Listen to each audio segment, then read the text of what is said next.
Hello दोस्तों, हमारे YouTube channel live classes में आपका फिर से स्वागत। आपको विधिवत है पता है कि 6 बजे पॉलिटिकल साइंस की क्लास जो मैं लेने जा रहा हूँ मुकेश सर, आपका जो सहयोग मिल रहा है उससे हम खुश हैं कि कैंडिडेटों को क्लास अच्छी लग रही है, वो लाइक भी कर रहे हैं।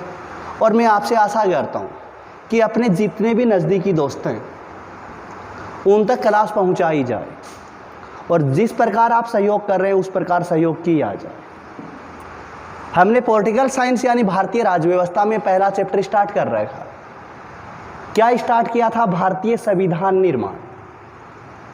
और बात किसकी है कि चैप्टर को धीरे धीरे बहुत ही प्यार से डीपली पढ़ाया जा रहा है और चैनलों की तरह यहाँ जल्दबाजी नहीं की जा रही है कि वो खाना पूर्ति वाली बात नहीं है, पहले की तरह एग्जाम में नहीं पूछा जा रहा, डीपली पूछा जा रहा है। हम हमारा प्रयास कर रहे हैं कि विद्यार्थियों को पूरा दिया जाए ताकि उनके साथ धोखा नहीं हो।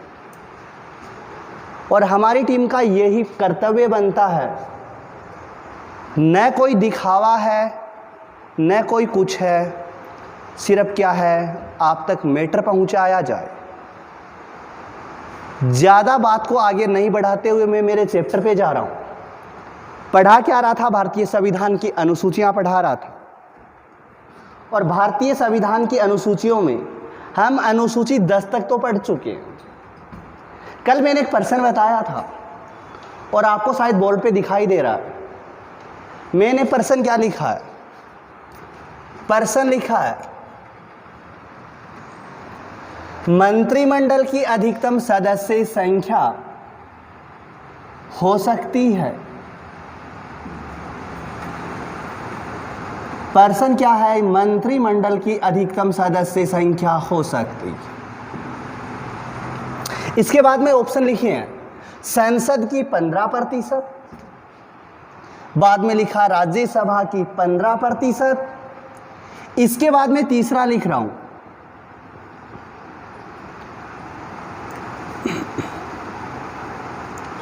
और तीसरा क्या लिख रहा हूं? लोकसभा की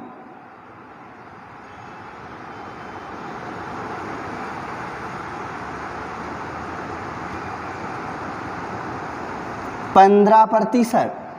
और चौथा लिख रहा हूं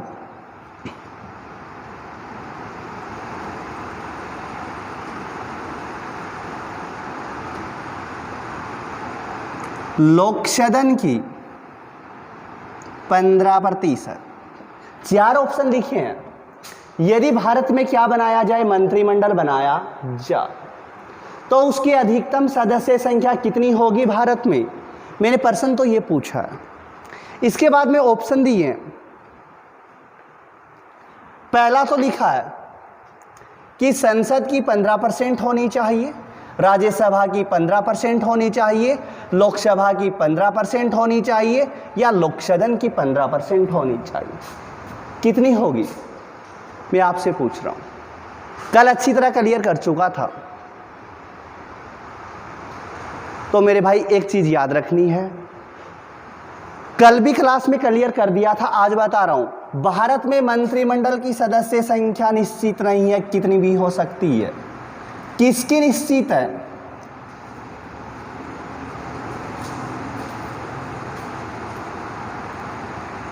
मंत्रिमंडल की नहीं है बल्कि मंत्री परिषद की है। तो दोनों शब्दों में अंतर रखना है कि मंत्रिमंडल की नहीं है बल्कि किसकी निश्चित है भारत में यदि मंत्री परिषद बनाया जाए तो उसकी सदस्य संख्या निश्चित है। आगे हमारे प्रधानमंत्री और मंत्री परिषद का चैप्टर दे रखा है, उसमें और क्लियर कर दूंगा कि मंत्रिमंडल तथा मंत्री परिषद में अंतर क्या होता है। यहां हमें याद रखना है मंत्री परिषद की तो निश्चित है और वो कितनी होती है? लोक सदन की 15% होती है। केंद्र में यदि मंत्री परिषद बनाया जाए तो लोकसभा की 15% होगी और यदि किसी राज्य में मंत्री परिषद बनाया जाए तो उस राज्य की विधानसभा की 15% होगी अधिकतम। इसके बाद में चर्चा की जाए। कल मैंने प्रश्न पूछ लिया था कि भारतीय संविधान के किस आर्टिकल में मंत्री परिषद का उल्लेख है। और मैंने बोला क्या था, ये प्रश्न तो अब की बार रिट की एग्जाम में पूछ लिया गया था। रिट में पूछ लिया गया था कि मंत्री परिषद की अधिकतम सदस्य संख्या कितनी हो सकती है।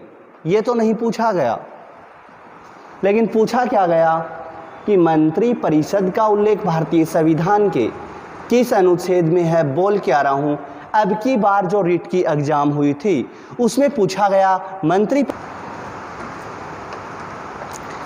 पूछा तो ये गया था रिट में मंत्री परिषद का उल्लेख कहां पर, बता चुका हूं भारतीय संविधान का आर्टिकल 74 इसमें था। और मैंने कल क्लास में क्या पूछा कि मंत्रिमंडल शब्द का उल्लेख भारतीय संविधान के किस अनुच्छेद में मिलता है। भारतीय संविधान का वह कौन सा आर्टिकल है जिसमें किसका मिलता है मेरे भाई, मंत्रिमंडल का मिलता है। एक कैंडिडेट ने जवाब दिया था कल, आर्टिकल तो नहीं बताया, लेकिन उस कैंडिडेट ने संविधान संशोधन बता दिया था। और बार बार वही कैंडिडेट जवाब दे रहा है, क्योंकि वो कैंडिडेट मेरे से ऑफलाइन पढ़ चुका है। तो मेरे भाई उसी कैंडिडेट की जिम्मेवारी नहीं है, आपकी भी बनती है कि क्लास को पढ़ा जाए, जो पर्सन है उसका आंसर दिया जाए। लेकिन जो भी पढ़ता है उसके लिए थैंक्स। मंत्रिमंडल का उल्लेख मेरे भाई किया तो जाता भारतीय संविधान के आर्टिकल 352 में किया जाता, मूल संविधान में तो नहीं था। किस में, भारतीय संविधान का आर्टिकल 352, इसमें मंत्रिमंडल का उल्लेख किया जाता है। और मेरे भाई किया जाता है 91वां संविधान संशोधन 2003 के तहत प्रावधान किया जाता है कि इसमें आर्टिकल 352 में और लिख दिया जाता है कि राष्ट्रीय आपातकाल मंत्रिमंडल की लिखित सूचना के आधार पर ही राष्ट्रपति लगाए। यदि मंत्रिमंडल लिख के नहीं देगा तो भारत में राष्ट्रीय आपातकाल नहीं लगाया जाएगा। तो आर्टिकल 352 में मंत्रिमंडल, आर्टिकल 74 में मंत्री परिषद, और इसका तो मूल संविधान में था, मंत्रिमंडल का मूल संविधान में नहीं था। 91वें संविधान संशोधन 2003 के तहत वाजपेयी सरकार ने आर्टिकल 352 को संशोधित कर दिया और लिख दिया मंत्रिमंडल का उल्लेख।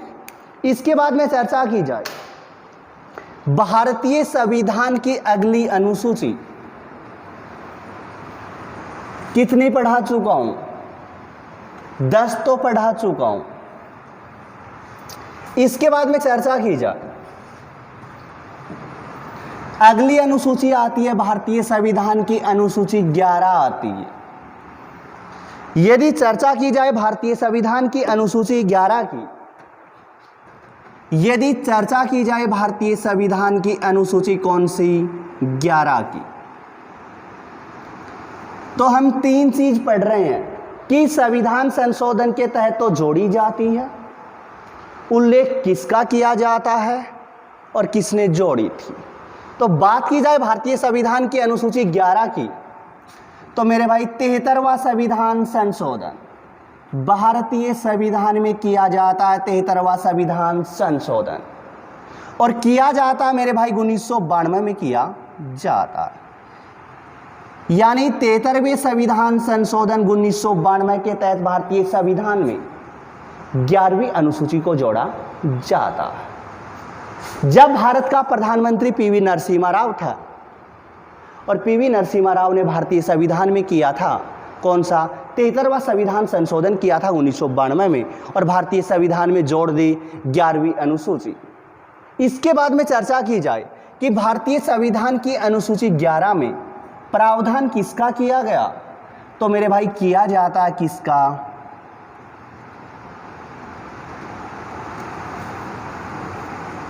पंचायती राज का प्रावधान किया जाता है। किसका प्रावधान किया जाता है, पंचायती राज का प्रावधान किया जाता है। किसमें, 11वीं अनुसूची में। इसके बाद में चर्चा की जाए, क्योंकि पंचायती राज हमारे सिलेबस में दे रखा है, वहां डीपली और पढ़ा दूंगा, लेकिन यहां थोड़ी चर्चा कर लेता हूं पंचायती राज की। यदि बात की जाए पंचायती राज की, जब भारत का संविधान लिखा गया तो पंचायती राज का उल्लेख भारतीय संविधान में था, लेकिन पंचायती राज का उल्लेख भारतीय संविधान के भाग 4 में था। भारतीय संविधान के भाग 4 में उल्लेख किया गया था पंचायती राज का। हमने यहां पर एक चीज तो पढ़ ली है कि भारतीय संविधान की एकमात्र अनुसूची 9 है जो वाद योग्य नहीं है, लेकिन भारतीय संविधान का भाग 4 ये भी वाद योग्य नहीं है। कोई लागू करे तो करे, वरना न्यायपालिका इसे लागू नहीं करवा सकती। यदि बात की जाए भाग 4 की, तो मेरे भाई भारतीय संविधान के भाग 4 में किसका उल्लेख मिलता है? नीति निर्देशक सिद्धांतों का उल्लेख मिलता है। यानी भारतीय संविधान का भाग 4 यानी नीति निर्देशक सिद्धांत, और उसका भी मेरे भाई अनुच्छेद 40, इसमें पंचायती राज का उल्लेख किया गया। आर्टिकल पूछा जाए तो 40, भाग पूछा जाए तो 4, और प्रावधान पूछा जाए तो नीति निर्देशक सिद्धांतों में पंचायती राज का उल्लेख था। अभी तक तो प्रश्न यही पूछा गया कि भारतीय संविधान के किस आर्टिकल में पंचायती राज का उल्लेख था, तो मेरे भाई आर्टिकल 40 में पंचायती राज का उल्लेख मिलता है। लेकिन मैंने अभी क्या बोला? भाग 4 बाध्यकारी नहीं होने के कारण इसे लागू नहीं करवाया जा सका। इसके बाद में चर्चा की जाए कि जो पंचायती राज है,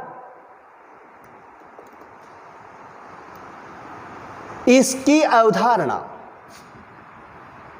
यदि पूछा जाए पंचायती राज का जनक किसे कहा जाता है, तो मेरे भाई एक कैंडिडेट था, नाम था लॉर्ड रिपन।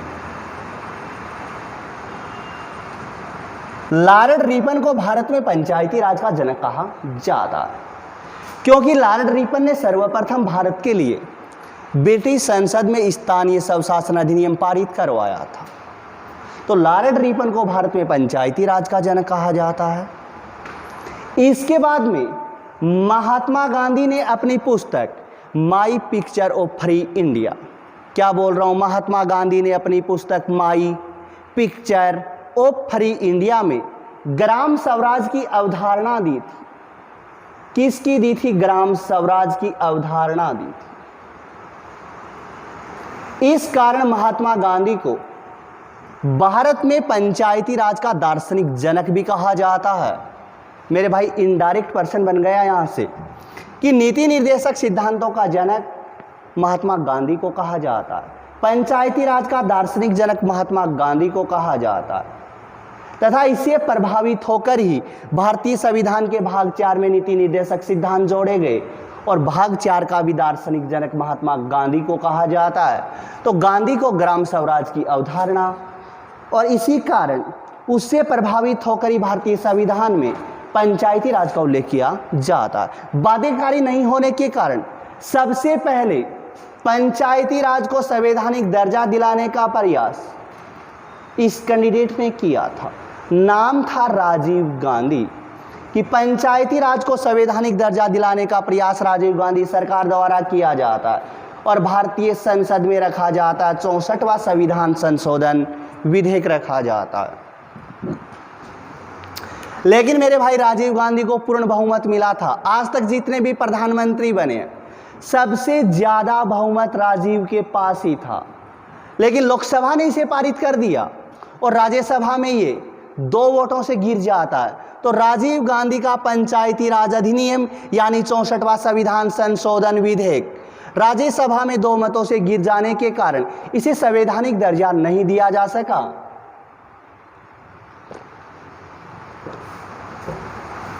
इसके बाद में राजीव गांधी के बाद में भारतीय प्रधानमंत्री विश्वनाथ प्रताप सिंह सरकार ने भी पंचायती राज को संवैधानिक दर्जा दिलाने का असफल प्रयास किया था, क्योंकि उनकी सरकार भी गिर जाती है। इसके बाद में राजीव गांधी के बाद में क्या बोला मैंने, विश्वनाथ प्रताप सिंह सरकार ने भी पंचायती राज को संवैधानिक दर्जा दिलाने का असफल प्रयास किया। लेकिन इसके बाद में हुआ क्या, 73वें संविधान संशोधन अधिनियम को पारित करवा लिया पीवी नरसिम्हा राव सरकार ने। और था क्या वो 64वां संविधान संशोधन अधिनियम ही था। राजीव गांधी के 64वें संविधान संशोधन में थोड़ा बहुत ही परिवर्तन किया गया और वैसा का वैसा पारित करवा लिया। इस कारण राजीव गांधी को भारत में वर्तमान में पंचायती राज का जनक कहा जाता है। बात किसकी कर रहा था? 73वां संविधान संशोधन अधिनियम 1992।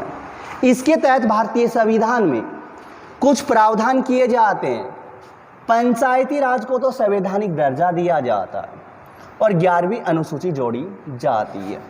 यदि बात की जाए 73वें संविधान संशोधन की, तो मेरे भाई 73वां संविधान संशोधन अधिनियम 1992 भारत में लागू किया जाता मेरे भाई 24 अप्रैल। पंचायती राज अधिनियम भारत में लागू किया जाता 24 अप्रैल 1993 को लागू कर दिया जाता है। इसी कारण भारत में प्रतिवर्ष 24 अप्रैल को मेरे भाई पंचायती राज दिवस के रूप में मनाया जाता है। और 1% ये भी याद रखना है, भारत में पंचायती राज दिवस मनाया जाता 24 अप्रैल 1993 को मनाया जाता है। ये हम आगे चर्चा करेंगे कि 73वें संविधान संशोधन को पारित करने के बाद लोकसभा और राज्यसभा ने राज्यों की विधानसभाओं के पास भेजा था और उसके बाद में राष्ट्रपति ने हस्ताक्षर 20 अप्रैल को ही कर दिए थे, लेकिन लागू कब होता है? 24 अप्रैल 1993 को लागू किया जाता है।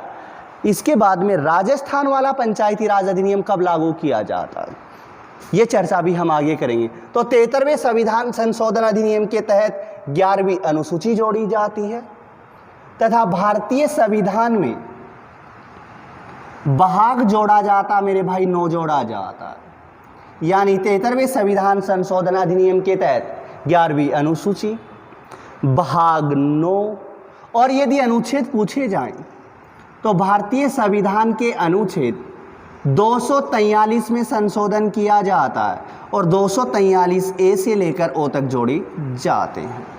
यदि पूछा जाए 73वें संविधान संशोधन अधिनियम के तहत भारतीय संविधान में कुल कितने अनुच्छेद जोड़े जाते, तो मेरे भाई एक चीज याद रखनी है, ए से लेकर ओ तक तो गिनना ही,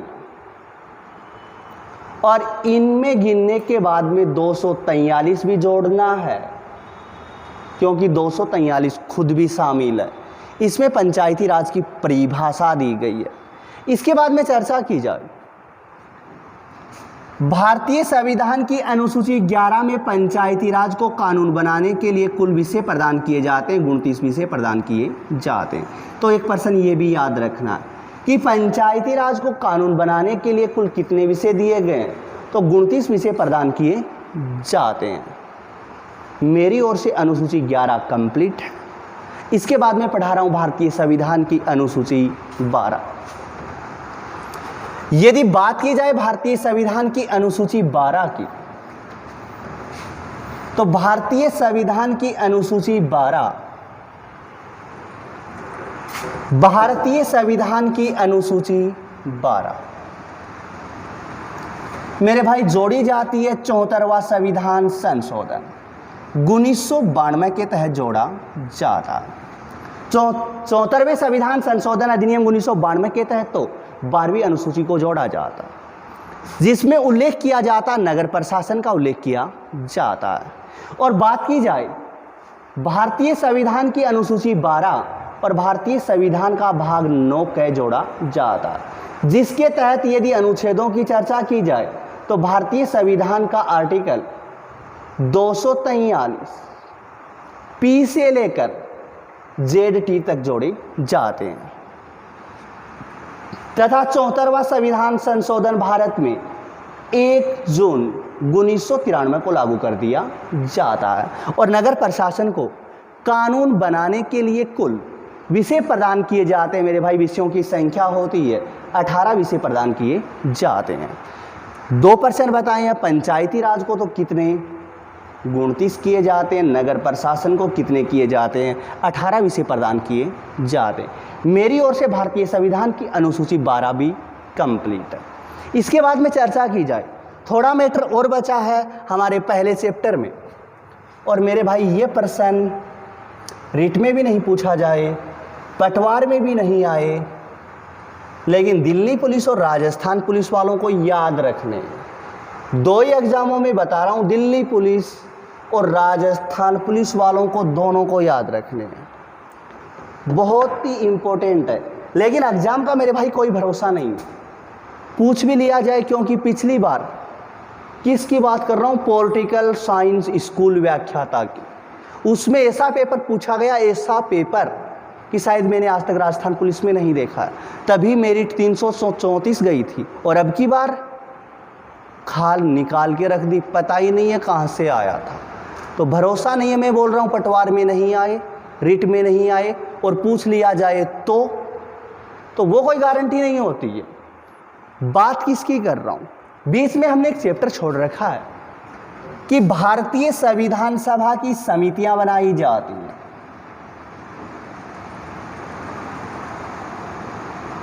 वो समितियां पढ़ा रहा हूं, भारतीय संविधान सभा की क्या बनाई जाती हैं, समितियां बनाई जाती हैं, और वो ही पढ़ा रहा हूं। इसके बाद में चर्चा की जाए हमें पढ़ना क्या, समिति तो पढ़ा रहा हूं, और पढ़ा किस प्रकार रहा हूं वो मेरे भाई देख लेना। एक तरफ तो क्रम संख्या लिख रहा हूं, एक तरफ उस समिति का नाम लिख रहा हूं, और एक तरफ उस समिति का अध्यक्ष लिख रहा हूं।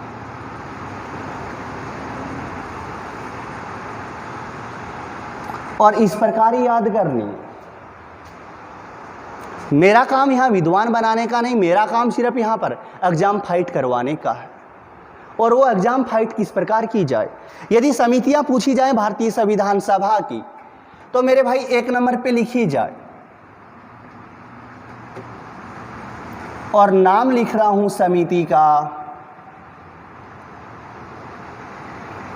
प्रारूप समिति। जिस प्रकार मैं पढ़ा रहा हूं प्लीज उस प्रकार ही याद रखा जाए। बात पूछी जाए भारतीय संविधान सभा की, प्रारूप समिति का अध्यक्ष कौन बनाया गया था। अगला प्रश्न पूछेगा तो इतना ही पूछेगा। यदि बात की जाए प्रारूप समिति की, तो हमें तो एक ही चीज याद रखनी है, इसमें अक्षर कितने आते हैं, गिने जाएं, एक पूरा रहे नीचे 2, एक ये 3, एक ये 4, एक ये 5, एक ये 6, और एक ये योग करते हैं तो कितना आता है मेरे भाई 7 आता है। मेरे तो मैथ नहीं है, पॉलिटिकल साइंस है, राज सर आएंगे 7 बजे, उनसे पूछ लेना कि सर 2 1 1 1 1 1 इनको जोड़े तो 7 ही आता है क्या। क्यों बता रहा हूं, क्योंकि जो प्रारूप समिति बनी थी उसमें सदस्य संख्या भी मेरे भाई 7 ही थी। और ये दिल्ली पुलिस में काफी बार पूछ लिया गया कि प्रारूप समिति में कैंडिडेट कितने थे, तो प्रारूप समिति में 7 ही कैंडिडेट। इसी पर्सन को यदि राजस्थान लेवल पे घुमा के पूछा जाए, क्योंकि राजस्थान वालों में दिमाग है, तो क्या पूछे, प्रारूप समिति में अध्यक्ष समेत कितने थे, 7 थे, अध्यक्ष के अलावा कितने थे, तो सदस्य 6 ही थे, क्योंकि एक अध्यक्ष प्लस 6 कैंडिडेट, कुल कितने थे, 7 थे। तो एक तो ये बता चुका हूं 7 अक्षर आते हैं, 7 इसके सदस्य थे। इसके बाद में बात की जाए क्या लिखा, अध्यक्ष लिखा है, तो मेरे भाई एक नाम और लिख रहा हूं,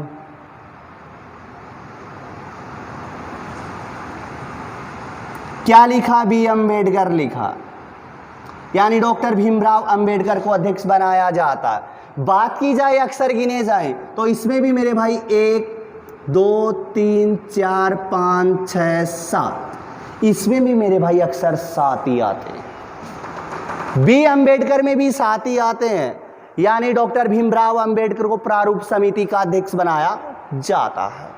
लेकिन यहां से यदि प्रश्न पूछा जाए कि भारतीय संविधान का प्रारूप किसने तैयार किया था, तो उस कंडीशन में बी आर अम्बेडकर नहीं करना है। अंबेडकर क्या बता रहा हूं, प्रारूप समिति का अध्यक्ष बता रहा हूं। लेकिन अगला पूछे भारतीय संविधान का प्रारूप किसने तैयार किया था, यानी जो भारतीय संविधान का ढांचा है वो किसने बनाया था, तो मेरे भाई वो इस कैंडिडेट ने बनाया था। बी एन राव को क्या बनाया था? भारतीय संविधान का प्रारूप बनाया गया था। इसके बाद में चर्चा की जाए, अब की बार एग्जाम हुई महिला सुपरवाइजर की, उसमें पूछा गया प्रश्न क्या पूछा था? सभी को पता भारतीय संविधान का प्रारूप बी एन राव, प्रारूप समिति का अध्यक्ष डॉक्टर बी आर अम्बेडकर, लेकिन अब की बार महिला सुपरवाइजर में एक अनोखा ही प्रश्न पूछा गया जो कभी देखा ही नहीं था। और प्रश्न क्या था? भारतीय संविधान की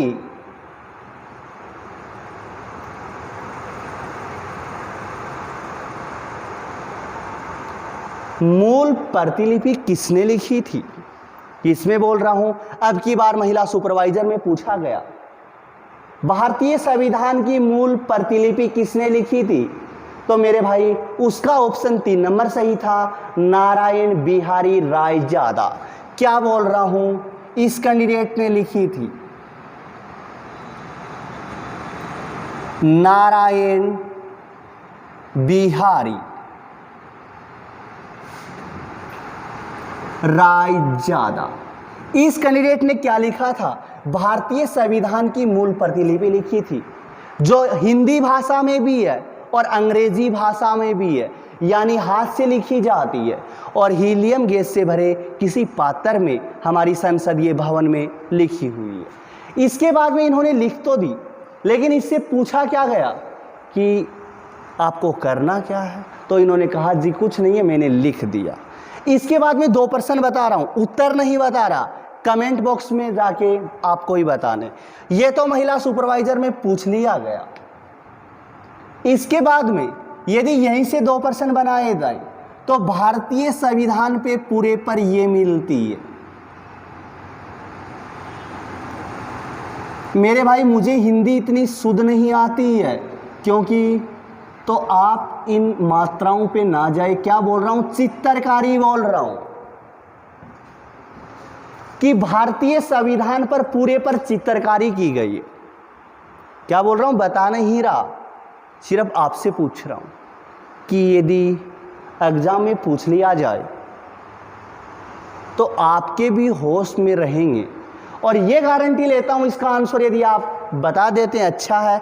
और जिस दिन हमारी क्लास यानी लाइव क्लासेज ऑनलाइन आ जाएगी उस दिन इसका आंसर बता दिया जाएगा, क्योंकि प्रश्न यदि मैं वहाँ हल करवाऊंगा तो 3 या 4 नंबर का ही प्रश्न है, वहाँ पर बता दिया जाएगा। प्रश्न क्या है? एक तो ये बोल रहा हूँ भारतीय संविधान पर चित्रकारी किसने की थी, यानी उस चित्रकार का नाम क्या है जिसने एक एक पन्ने को डिजाइन किया था भारतीय संविधान के। और एक बोल रहा हूं जिसने किया था उसी का शिष्य था, उसने भारतीय संविधान की प्रस्तावना की चित्रकारी की थी। तो दोनों अलग अलग हैं, भारतीय संविधान पे करने वाला अलग है और भारतीय संविधान की प्रस्तावना पर करने वाला अलग है। ये मैंने बता दिया। नारायण बिहारी रायजादा ने भारतीय संविधान की मूल प्रतिलिपि लिखी थी। 2 छोड़े हैं, संविधान पर चित्रकारी किसने की थी तथा भारतीय संविधान की प्रस्तावना पर चित्रकारी करने वाला कैंडिडेट कौन था। वापिस आ रहा हूं, इसके बाद में चर्चा की जाए। पहली पढ़ा चुका हूं प्रारूप समिति, 7 ही कैंडिडेट थे और ये दिल्ली पुलिस में पूछ लिया जाता है और अध्यक्ष बनाया जाता डॉक्टर बी आर अम्बेडकर को बनाया जाता है। इसके बाद मैं दूसरी पढ़ा रहा हूं। यदि बात की जाए दूसरी समिति की तो मेरे भाई ये बोल रहा हूं,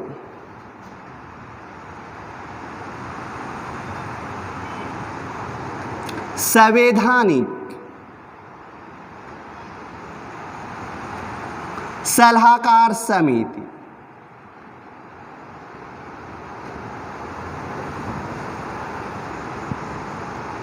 बोल क्या रहा? संवैधानिक सलाहकार समिति का अध्यक्ष बनाया किसे जाता है। वही काम यहां करना। यहां पर अक्षर गिने थे, यहां पर भी सलाहकार में अक्षर गिनने कितने हैं? 1 2 3 4 5। जिस ऑप्शन में 5 मिले वो ही करना है और मेरे भाई ये मिलेगा। बी एन राव को संवैधानिक सलाहकार समिति का अध्यक्ष बनाया जाता है। किसको? बी एन राव को बनाया जाता है, जिसने क्या किया था? भारतीय संविधान का प्रारूप भी तैयार किया था। दो नाम एक जैसे हैं, दोनों में कंफ्यूज होता है। यहां तो बी एन राव को बनाया जाता है, लेकिन मेरे भाई एक नाम और आता है, ऐसा ही नाम होता है एम एन रॉय।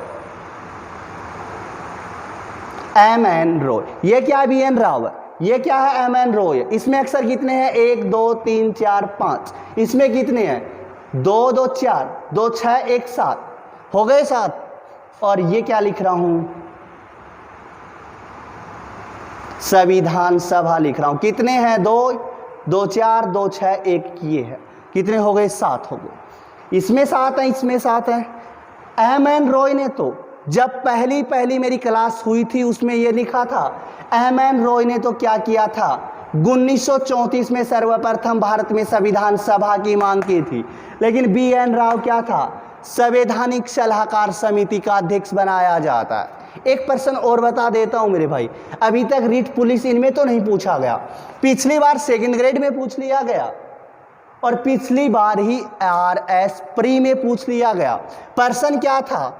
प्रारूप समिति का गठन कब किया जाता है? डेट पूछी गई थी मेरे भाई, और डेट होती है 29 अगस्त 1947 को प्रारूप समिति का गठन किया जाता है। अगले ने ऑप्शन में 29 अगस्त तो नहीं दिया था, दिया था 1946, 47, 48, 49। मैं पूरी बता रहा हूं, 29 अगस्त 1947 को डॉक्टर BR अम्बेडकर की अध्यक्षता में प्रारूप समिति का गठन किया जाता है। क्यों बता रहा हूं? यदि भारतीय संविधान सभा की कोई भी समिति पूछी जाए और पूछा जाए गठन कब किया जाता है, तो मेरे भाई सभी का ही झंझट मेटना है, सभी का आंसर करना है। 1947 में किया जाता है। भारतीय संविधान सभा की जितनी भी समितियां बनाई जाती हैं, सभी का आंसर 1947 ही करना है। अभी तक 2 पढ़ी है। इसके बाद में चर्चा की जाए भारतीय संविधान सभा की तीसरी समिति, और नाम होता है मेरे भाई संचालन समिति। नाम होता है संचालन समिति। रटा नहीं रहा, केवल समझा रहा हूं, और इस प्रकार ही याद रखना। अब बात की जाए संचालन समिति का अध्यक्ष किसे बनाया जाता, तो एक दिमाग लगाना है हमें कि हमारे घर पे भी संचालन कौन करता है? अरे सीधी सीधी बात, घरा की चाल है, यानी घरा बाया सऊ बड्डो ही बड्डो होना भी की चाल है।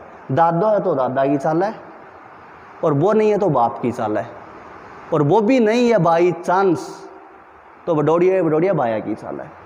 यानी सबसे बड़ा होता है ना, उसकी चलती है। किसकी बात कर रहे हैं? संचालन समिति की बात कर रहे हैं।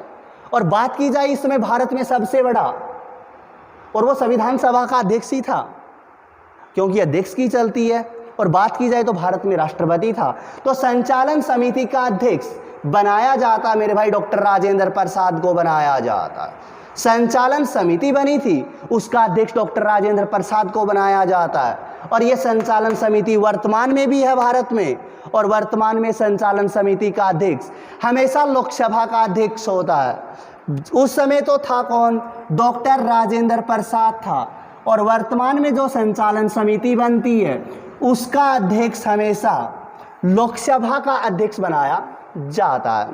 इसके बाद में चर्चा की जाए 3 समितियां और है मेरे भाई, वैसे तो काफ़ी हैं, इंपॉर्टेंट है, 3 और बता देता हूं। यदि बात की जाए अगली समिति की, तो मेरे भाई एक समिति का नाम होता है समिति का